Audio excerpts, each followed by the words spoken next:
Isaiah, avant de parler de l'Euroleague, ta saison à Bologne, on voulait revenir un petit peu sur la NBA à Paris la semaine dernière. Nous, on a débattu de la NBA Europe la semaine dernière. Déjà, est-ce que tu as suivi les deux matchs NBA à Paris cette semaine? Je sais que tu as joué en même temps que le premier match en Euroleague, donc tu as forcément vu le premier match à Paris. Ouais, voilà, pas pu voir les matchs, mais forcément que j'ai suivi l'événement. Je trouve ça toujours cool, le NBA Game en France, à Paris, pour les fans, pour aussi le basket français, pour l'exposition. Et puis maintenant, d'autant plus avec Vic et les Spurs qui viennent, une aura différente pour nous. Donc, je trouve ça vraiment cool. Est-ce que tu as toujours l'effet waouh, toi aussi, quand tu vois Victor jouer? Là, il a claqué un match à 30 points, 10 rebonds, voilà, une séquence incroyable dans le troisième quart-temps sur le premier match. Est-ce que toi aussi, quand même en tant que basketteur professionnel, quand tu vois Victor Wembanyama, t'as des étoiles dans les yeux finalement? Bah, ce que je répète souvent, quand il était encore très jeune, il était encore cadet qui s'entraînait avec nous. Il y avait toujours un moment waouh à l'entraînement. Même s'il faisait un mauvais entraînement, il y avait toujours un moment waouh. Et en fait, là, il le reproduit au niveau pro, quoi.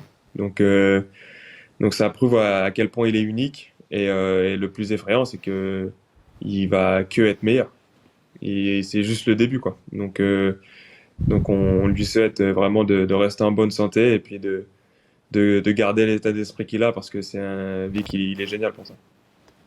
Bon, j'entends ta position sur le match NBA à Paris. On voulait en parler parce que en France, il y a un éditorialiste de RMC qui a dit que c'était des matchs pour les bobos, quasiment pour les gogos, finalement, que c'était la stratégie marketing, que c'était des matchs en bois.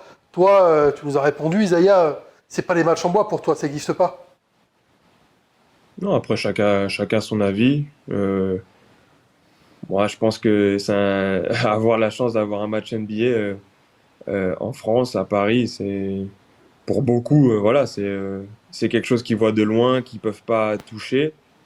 Donc là, voilà, même si, voilà, après, comme on le sait, c'est aussi du marketing, c'est la NBA, c'est du business. Les places, elles sont pas données, elles sont chères. Donc on peut regretter ça, mais au final, ça permet à plein de gens de pouvoir réaliser leurs rêves, d'aller voir un match NBA, d'être dans une ambiance NBA, ceux qui n'ont pas la chance de voyager jusqu'aux États-Unis. Donc avoir ça sur notre territoire national, bah, c'est que du bonus en fait. Je vois aucun point négatif.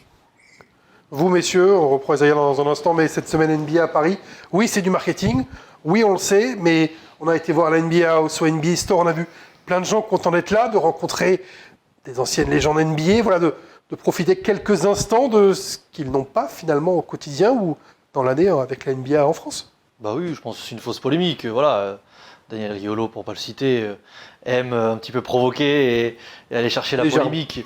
Voilà, c'est comme ça fait partie du jeu des médias. Évidemment, c'est une chance pour tout le monde d'avoir la NBA à Paris. On est très heureux. Il y a plein de personnes, moi le premier, qui n'ai jamais eu l'occasion d'aller au NBA, aux États-Unis pour aller voir un match NBA. Donc très heureux de pouvoir vivre cet engouement. Et on voit que le basket en tant que tel, pas forcément l'NBA, mais le basket prend de plus en plus de place en France. Donc c'est pour moi que du positif, comme l'a dit Isaiah. Je vois pas où est le mal au contraire, avoir deux matchs NBA Non, mais cette année. on est tous d'accord. Je crois que les arguments avancés, c'était des arguments de Ligue 2, voire même de National. Tu vas prendre un tweet. Tu vas prendre un tweet.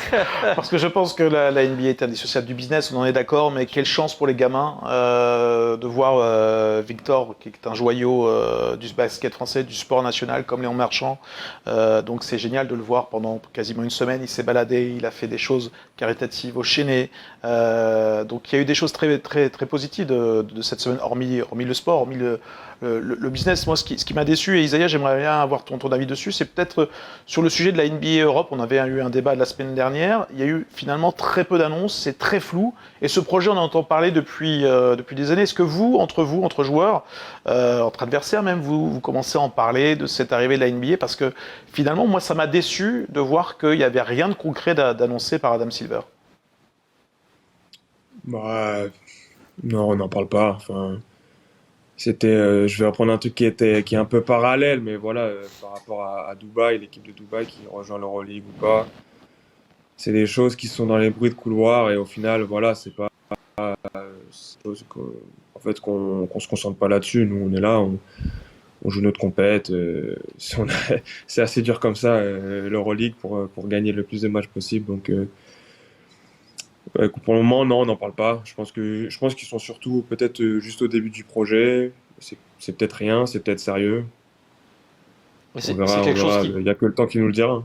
c'est quelque chose qui t'intéresserait sur le papier, de te dire tiens, pourquoi pas faire partie d'une ligue brandée NBA, où toi, dans l'absolu, voilà, que tu affrontes les meilleures équipes d'Europe dans un market Euroleague ou marketé NBA, pour toi, ça changerait pas grand-chose. La ligue fermée, peu importe, je pense que ça peut être quelque chose de bien pour le basket européen, parce que je pense que ça peut relever, ça peut que faire augmenter le niveau, augmenter la marque, que ce soit l'Euroleague ou voilà une autre. Mais je pense que il me semble qu'il y avait eu NFL Europe aussi il y a quelques années Exactement. de ça. Exactement. Est-ce que NBA Europe ça pourrait être stylé? En vrai, ça pourrait être stylé. Après, l'objectif c'est d'être compétitif et de jouer contre les meilleures équipes. Et qui dit ligue fermée, dit quid des championnats nationaux. Ce que je peux comprendre, nous, on a toujours envie de jouer contre les meilleures équipes, mais il y a une partie un peu historique qui est indissociable aussi sur les championnats nationaux. Donc c'est une question qui est vraie, c'est un débat et une question qui est vraiment épineuse. Bon, la NBA Europe, on a compris ton point de vue, Isaïa. On va revenir sur l'Euroleague, évidemment, et la Virtus. Est-ce que tu peux nous faire un tableau déjà de ta saison globalement à la Virtus, avant qu'on rentre dans le détail? Bah, elle est compliquée parce qu'on voulait être. On avait des objectifs, voilà, de confirmer notre saison de l'année dernière, d'essayer de s'améliorer. Donc voilà, après on continue de se battre. On voit qu'on peut être compétitif. C'est juste maintenant combattre les habitudes qu'on a eues sur le début de saison. Et rester confiant voilà, sur notre capacité à gagner des matchs. Est-ce que tu la juges difficile, mais aussi décevante par rapport aux attentes que vous aviez sur notamment les performances de la saison passée, et quand tu vois des équipes comme l'Asvel, dont on a parlé précédemment, qui montrent de belles choses et qui ont envie d'aller jouer le play-in et qui sont pas loin d'aller chercher, est-ce que tu as ce côté déception? La saison n'est pas terminée évidemment, mais c'est vrai qu'au vu de la compétitivité de la saison, on se dit mince, c'est un petit peu décevant nous de notre point de vue, mais comment est le tien? Ah bien sûr, moi je pense qu'on est les premiers déçus. Les joueurs, c'est nous qui sommes sur le terrain, c'est nous qui avons à cœur de bien faire, et on n'a pas bien joué, on n'a pas répondu aux attentes. Répondu à nos attentes premièrement, en tant que groupe, en tant qu'équipe. On s'en fiche un peu de l'extérieur, quoi, mais donc on est nous les premiers déçus envers nous-mêmes. Est-ce que Et après, comme tu dis, la saison elle n'est pas finie. Elle n'est pas Ouais, finie, la alors, saison, et on voit vers le haut.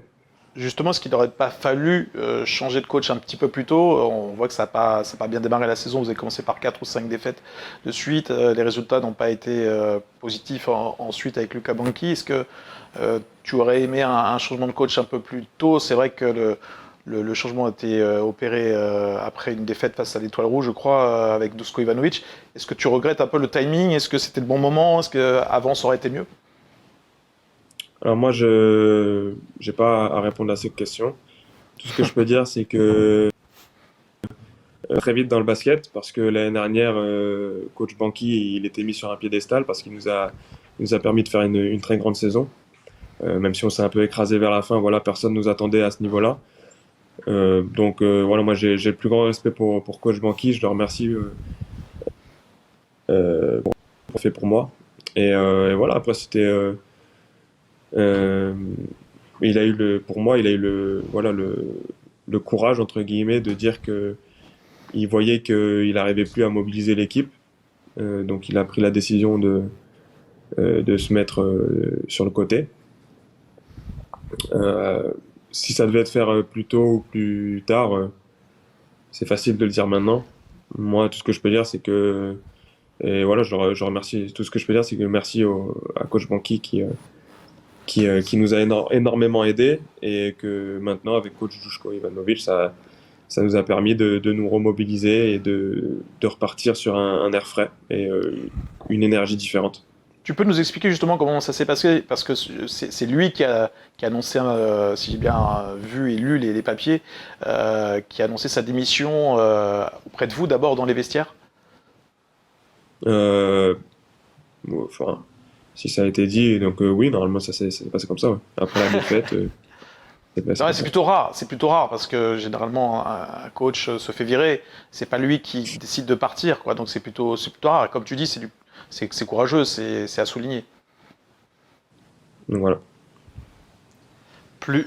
Tu n'auras pas plus. Ouais, t'en auras plus, Nico. Tu as bien essayé, mais tu n'auras pas plus. Isaiah va rester, comme une tombe sur ça. Exactement. Non, plus globalement, Isaiah, comment tu vis, toi, les changements de coach comme ça en plein milieu de saison?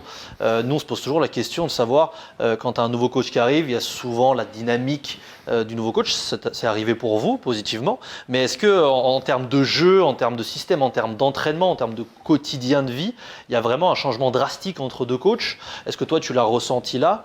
Comment ça se passe un petit peu on va dire les premières semaines de changement de coach comme ça en pleine saison? Alors, pour notre cas, en tout cas, coach Duško, il a été intelligent parce que ça s'est fait progressivement. Voilà, les coachs, quand ils arrivent en milieu de saison, ils voient déjà les bases de l'équipe, ils essaient pas de tout bousculer d'un coup. Ça se fait étape par étape, où après il met en place son identité, comment il veut nous faire jouer, etc. Ça parle français ou pas un petit peu avec Duško? Parce qu'on sait qu'il parle français, il Ouais, fait quelques interviews et tout, ça va peu. quand même? La relation humaine. Ouais. Parce que moi, je savais pas du tout, et du coup, il commençait à me parler en français, je lui répondais en anglais. Il me dit, pourquoi tu parles anglais? Il parle français. Donc, Nous aussi, on était surpris. on parle un peu français. On en a parlé un petit peu en antenne tout à l'heure, mais est-ce que tu redoutais l'arrivée de Duško par rapport à ses entraînements? On sait qu'il a des entraînements de malade, qu'il en a fait souffrir des joueurs, qu'il a fait connaître des cauchemars d'entraînement à beaucoup de joueurs qui sont passés, notamment à Vitoria avec lui. Est-ce que tu redoutais un petit peu ça? Est-ce que tu en avais entendu parler de cette réputation de Duško? Oui, bien sûr, parce que comme je dis, il a une réputation d'un coach qui est très dur, etc. Après, comme je dis, il a fait vraiment les choses intelligemment, petit à petit. Par contre, voilà, après, les entraînements, c'est dur. Il demande beaucoup. Mais comme je dis, c'était peut-être ce qu'on avait besoin, nous, en tant qu'équipe. Voilà, on a vu qu'il y a eu des résultats aussi. Donc, c'est dur, mais c'est comme ça. Et puis la saison, elle est encore longue. Et puis, ça nous permet aussi de pouvoir nous dépasser. Et puis de regarder vers le haut, comme j'ai dit juste avant. On est à 5 victoires du play-in, bien loin de ce qu'on voulait. Donc voilà, il nous reste une douzaine de matchs, il me semble, un peu plus. Et on sait qu'on va falloir gagner la majorité si on veut accrocher les play-in. Donc c'est long, mais ça commence à être... il n'y a plus trop de jokers à griller, quoi. C'est un vrai espoir auquel tu te raccroches le play-in parce que certes c'est très très dense cette année, mais T'es obligé, Fred. on se dit que vous êtes loin. T'es obligé. T'es obligé, même je pense, Isaiah, tu me dis si je me trompe, mais jusqu'au moment où tu joues jusqu'au bout, tu as envie d'avoir un objectif quoi qu'il arrive. Après évidemment, quand tu es en J33, J34, tu sais que c'est mort mathématiquement. Voilà, après tu te concentres sur le championnat, tu te concentres sur d'autres objectifs, même personnels. Mais là, il reste, comme l'a dit, je crois 12 matchs de mémoire, 11 ou 12 matchs, je crois que c'est la J24 cette semaine. Il reste un tiers de la saison. Il reste un tiers de la saison. Donc un tiers de la saison, tout est possible. Évidemment, ça va être compliqué, ça paraît très difficile. Même en tant qu'observateur, ça paraît très difficile. Non, après, tu te mens pas, tu regardes le classement, tu te dis, Isaiah, pour que vous alliez en play-in, il vous manque, vous êtes actuellement... faut se bouger les fesses, et faut bouger les fesses, vous êtes septième, oui. vous avez 7 victoires, 16 défaites, il faut se dire, il faut gagner quasiment 8 ou 9 matchs. C'est un beau challenge aussi, en vrai c'est un beau challenge aussi. Bien sûr, exactement, c'est ça. Comme j'ai dit, il n'y a pas beaucoup de jokers à griller, quand même 0. Donc voilà, je pense qu'on a tous envie de montrer qu'on peut faire mieux, qu'on peut être compétitif. Et voilà, c'est de viser le plus haut possible et le plus atteignable possible. Et pour nous, c'est le play-in. Et puis on a d'autres objectifs en cours aussi concernant le championnat. On accroche la première place. On a la Coppa Italia qui va arriver en février. Donc en fait, c'est des objectifs à court et moyen terme qui nous permettent de toujours regarder vers le haut, peu importe l'Euroleague ou le championnat national. L'Euroleague qui est complètement folle cette saison, qui est ultra dense. On voit qu'il y a 3 victoires d'écart entre le premier et le 14e quasiment. Entre le 3e et le 14e, on va dire plutôt. C'est fou de ton point de vue de voir qu'il y a cette densité qui se recrée dans le basket européen? Bah, on disait que l'année dernière c'était fou, cette année Ouais. c'est encore pire. Chaque année, j'ai l'impression qu'on Oui, se dit, c'est ça. on- Tous chaque les ans, on année, dit, c'est encore de plus ouf, fou que l'année de ouf, dernière. chaque année, on se dit, Ouais. cette saison, c'est la plus folle. Et l'année prochaine, ça va être pareil. Enfin, c'est exponentiel. Là donc toutes les équipes qui se sont, on va dire, un peu loupées l'année dernière, Red Star, l'Étoile Rouge, Milan, toutes ces équipes-là qui n'étaient pas attendues en bas du classement, bah, cette année, elles sont au combat, quoi. Elles sont au combat. Lasvel, ça Isaiah fait que, aussi. voilà, ça fait que Peut-être- en fait, la compétitivité de la compétition, elle est dense, quoi, elle est folle. Tu parlais des équipes qui se rattrapent par rapport à l'an passé. Quel est ton regard justement sur Lasvel, sur Paris, le rookie, sur Monaco qui reste une place forte?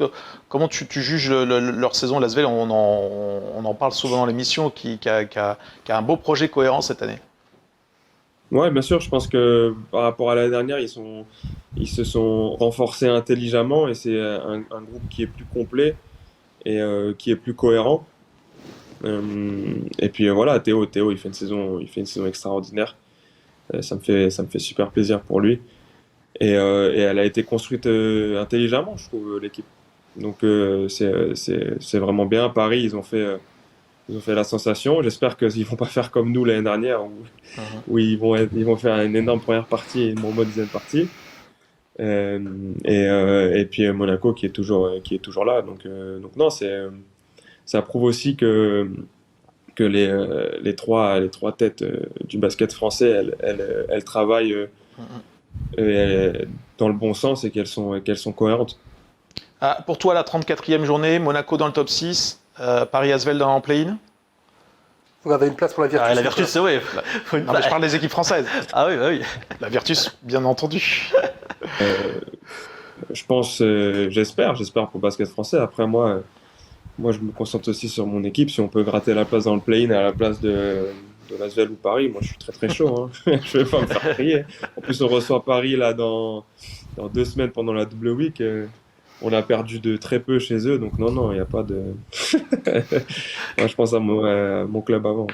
Tu l'as fait le play-in l'an dernier. C'est quoi la difficulté? Alors, vous aviez gagné à l'extérieur à l'Anadolu avant de tomber à Baskonia dans le match pour la 8e place. C'est quoi? Est-ce que tu aimes cette formule finalement qui est mise en place depuis pas longtemps? Est-ce que tu trouves ça un peu difficile? C'est quoi ton avis dessus? On va toujours penser que c'est un peu dur pour le 7 et le 8, parce qu'ils ont fait la saison entière et ils méritent d'être là où ils sont. Après, avec une Euroleague aussi dense, sûrement du 8 ou 12, ils vont peut-être avoir le même record. Donc au final, est-ce qu'un match comme ça, à coup sec, ça servirait pas aussi à les différencier? Je sais pas. En tout cas, c'est une formule qui fait jouer plus de matchs, mais qui donne encore plus d'enjeux pour toute la saison. Je trouve ça bien aussi pour les équipes qui sont comme dans notre situation, qui peuvent toujours regarder vers le haut et puis espérer accrocher un ticket last minute. Donc ça relève en fait la compétition et comme ils disent every game matter, bah, là ça prend tout son sens avec le play-in. Ah, surtout sur une ligue fermée où effectivement tu n'as pas la relégation comme enjeu en bas, Ouais, exactement. Ça te met effectivement un enjeu.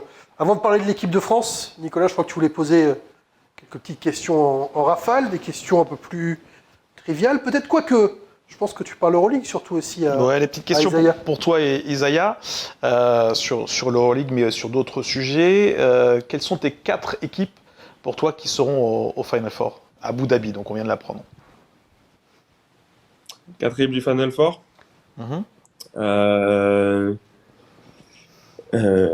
Olympiakos, je mettrais Pana aussi. Jusque-là, tout va bien.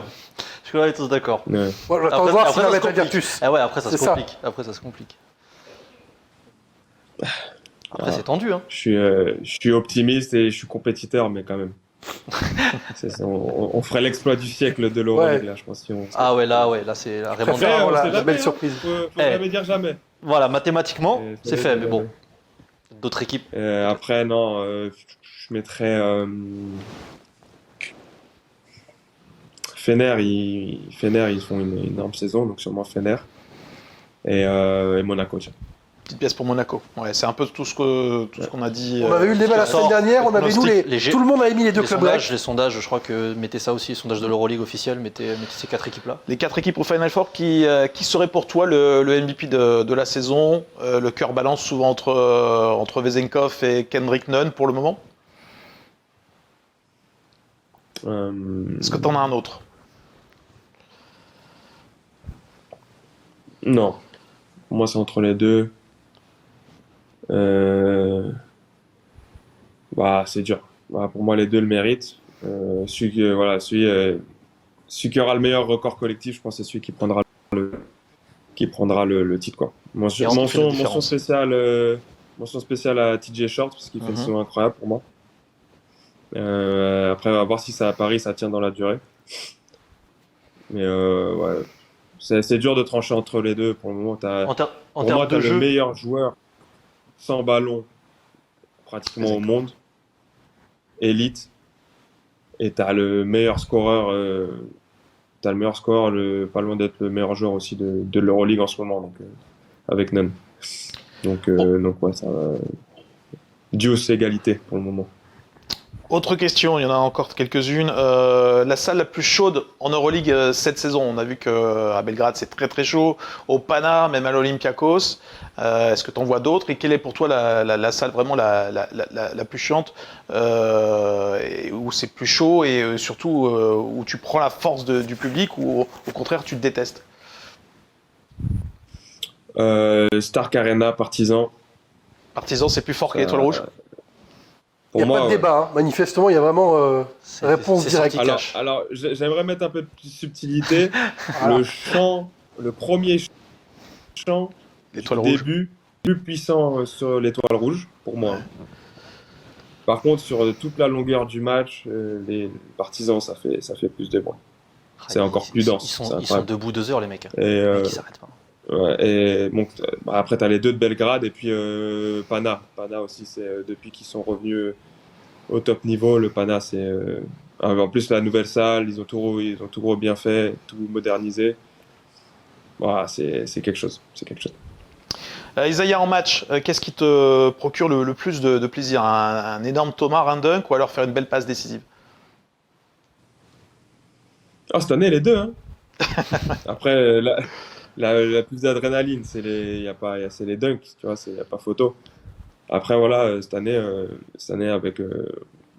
avec mon développement, etc., et que ma capacité à créer qui a bien progressé, voilà, ça me fait kiffer. Ça me fait kiffer parce que je partage le ballon, je fais plein de choses différentes sur le terrain, donc ouais, je kiffe. Je prends énormément de plaisir. Maintenant, il faut des victoires. Isaiah, le meilleur passeur de la Virtus cette année, Nicolas, 4,2 passes de moyenne. Je te laisse continuer. C'est important de le rappeler, parce qu'effectivement, il y a un impact aussi dans ce jeu-là. Petite dernière question, basket ou plutôt télé. Quand tu es chez toi, quand tu veux regarder un match, tu es plutôt Euroleague ou NBA? NBA, c'est trop tard. Moi, je dors. C'est ce que j'allais dire. Sinon, il dort pas. C'est impossible. Parce qu'on joue pratiquement autant de matchs. Donc, peut-être plus les playoffs. Tu dois avoir ton repos. Ouais, les playoffs, je kiffe regarder en NBA toujours. Dès que je peux regarder. Après, le problème, c'est que c'est pareil. Nous, on est en pleine période aussi de playoffs souvent. Donc, j'essaie de regarder en replay plus.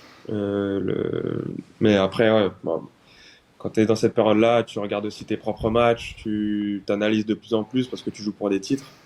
Donc en fait, tu es vraiment focus sur toi, quoi, sur toi, que ce soit l'Euroleague ou le championnat national. On termine rapidement par 2 questions hors basket. Celle-là, elle est facile. Cuisine italienne ou cuisine française? Attention. Ça dépend pourquoi.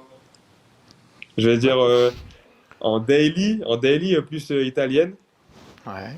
Et quand c'est vraiment et en date, recherché. Et en date En date avec ma femme. Déjà bonne réponse.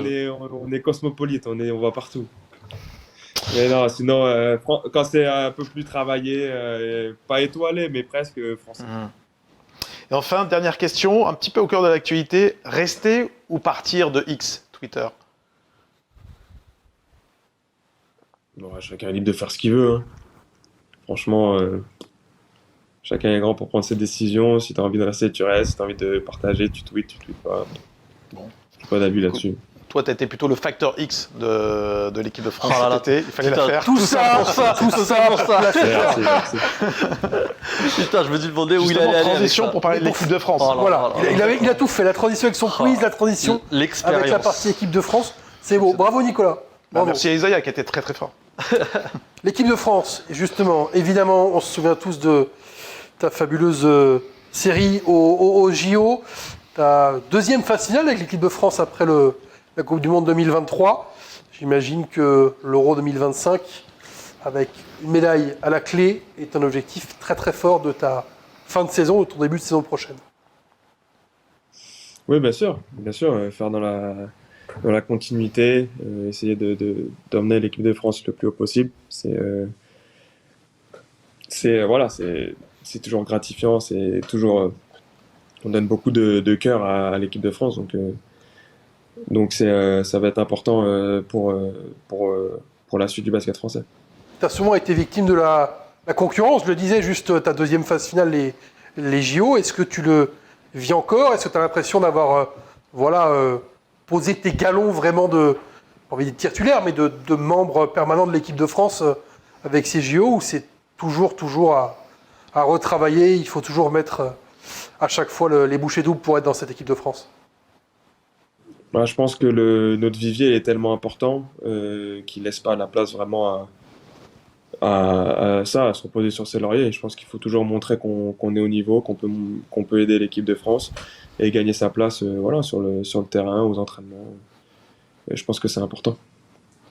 On peut rappeler les deux prochains matchs. Donc février, ça sera en Croatie, le premier match, puis en France face à la Bosnie, avec donc un nouveau coach que toi tu vas découvrir comme coach de l'équipe de France. Qu'est-ce que tu attends de la patte Freddy Fotou qui a déjà eu cette première fenêtre par rapport à Vincent Collet? Est-ce qu'il va y avoir des changements pour toi, des attentes particulières? Pour l'instant, j'ai juste hâte de découvrir le système, l'environnement du coach, son identité de jeu. C'est quelque chose que je suis très curieux de voir pour pouvoir évoluer sous ses ordres. C'est beaucoup d'excitation, c'est de la curiosité, d'engouement. C'est un nouveau cycle et puis je vais profiter de ces fenêtres pour découvrir tout ça. Freddy nous avait dit dans l'émission, dans le Squeak Talk, qu'il avait déjà 7 noms cochés pour l'Euro 2025. Est-ce que tu penses que tu fais partie de ces 7 noms? Question piège. Non, j'en sais rien. Comme je l'ai dit juste avant, en plus, il faut toujours avoir en tête de gagner sa place, peu importe. Donc non, pour moi, je pense à ma saison et puis à mon niveau sur le terrain, c'est tout. Tu l'as eu au téléphone en amont de la liste qu'il a donnée où il y a ton nom et le retour de 8 joueurs Euroleague pour février? Pas encore, mais il doit m'appeler dans les prochains jours. Okay. Donc là, vous allez prendre un petit peu les marques parce que c'est ce qu'il a dit aussi, Freddy Fotou, que c'est dur de connaître des joueurs en si peu de temps. Voilà pourquoi certains ont été appelés, pas d'autres. Donc il y a une vraie connaissance à faire aussi avec les coachs, j'imagine, et c'est pas facile sur 5 jours pour les coachs et pour les joueurs. Bien sûr. Et puis, après, c'est toujours le format des fenêtres qui est un peu spécial. C'est toujours un peu comme ça, qui plus est avec un nouveau coach, un nouveau staff. Donc, on va pouvoir s'adapter. Bon, on attend ton retour en équipe de France impatiemment. Ouais, petite question plus personnelle, Isaiah. On s'était vu il y a quelques années pour un reportage dans une période un peu difficile pour toi à cause de tes sacrés genoux qui t'ont fait souffrir. C'était une période de doute, une période où tu as beaucoup travaillé au Krebs à Antibes. Et je trouve que ce que tu montres depuis ce moment où vraiment tu étais dans l'incertitude totale sur la suite de ton basket, de ta carrière, c'est de la résilience. Tu peux nous parler un petit peu de ce genre de moments qui sont très pénibles finalement, mais qui peut-être, je ne sais pas, tu vas nous le dire, te renforcent psychologiquement? Ça, c'est sûr que ça te renforce parce que déjà sur une année un peu comme ça, on apprend énormément sur soi-même, que ce soit physiquement ou mentalement. Et j'avais toujours dit que cette étape elle allait être nécessaire pour moi. Déjà, premièrement, physiquement, parce que si je voulais aller au maximum de mon potentiel, il fallait que je sois que je maximise mes capacités et que je sois en bonne santé. Et voilà, après, c'est savoir où tu veux aller, le garder en ligne de mire tout le temps, l'objectif, pas le perdre de vue. Et puis, ouais, moi, j'ai eu la chance d'avoir un environnement autour de moi qui m'a énormément soutenu dans mes décisions, que ce soit ma famille, que ce soit ma femme, qui était déjà là à l'époque, mes amis, voilà, mes agents, mes coachs, voilà. J'ai la chance d'avoir construit un cercle autour de moi dont je suis fier et qui m'aide énormément dans ma vie. Et voilà, ces personnes-là, elles ont été là pour moi quand j'en avais le plus besoin. Et je m'estime chanceux d'avoir eu ça. Parce que ça vient te donner les petits boosts quand justement, ben, quand tu vois que c'est long, quand il y a beaucoup de hauts et de bas. Et en fait, tu es en perpétuelle compétition avec toi-même pendant cette période-là. Et voilà, je suis aujourd'hui, bah, mon parcours parle de lui-même. Tiens, le passé avec Nicolas, moi je te parle du futur pour terminer. C'est quoi la suite pour Isaiah Cordinier? T'en es où? Ton contrat avec Bologne et qu'est-ce qui se passe ensuite? Bah, ce qui se passe ensuite, c'est qu'on va gagner plusieurs matchs et qu'on va essayer de se qualifier en play. Après, le reste, Oh là là, c'est beau. Oh, magnifique. Il a bien esquivé la question. J'aime Il la a été réponse. très très fort. Non, mais au-delà du contrat, par les business, tout ça, genre, toi là, t'as 28 ans, 29 ans à la fin de l'année en novembre. T'as encore un rêve que tu veux avoir, je sais pas, remporter une médaille avec l'équipe de France là pour l'Euro? Est-ce que c'est aller au Final Four d'Euroleague? Est-ce que tu te mets des objectifs comme ça ou tu vas me dire que comme les footeux, l'important c'est les 3 points et tu fais step by step? En vrai, t'es plus dans quel mood? non, je pense que j'ai encore des très belles choses que je voudrais accomplir. Je vais pas mentir, faire les Jeux Olympiques à la maison, c'était vraiment Ouais. les Jeux de Paris, c'était l'objectif ultime que je m'étais mis justement depuis que j'ai commencé ma carrière professionnelle. Donc avoir eu la chance d'y faire, d'y performer, de ramener une médaille à la maison, voilà, c'est un de mes plus grands, enfin c'était mon plus grand objectif en carrière que j'ai coché. Et voilà, le but, c'est d'en avoir de nouveaux, c'est d'en se construire de nouveaux.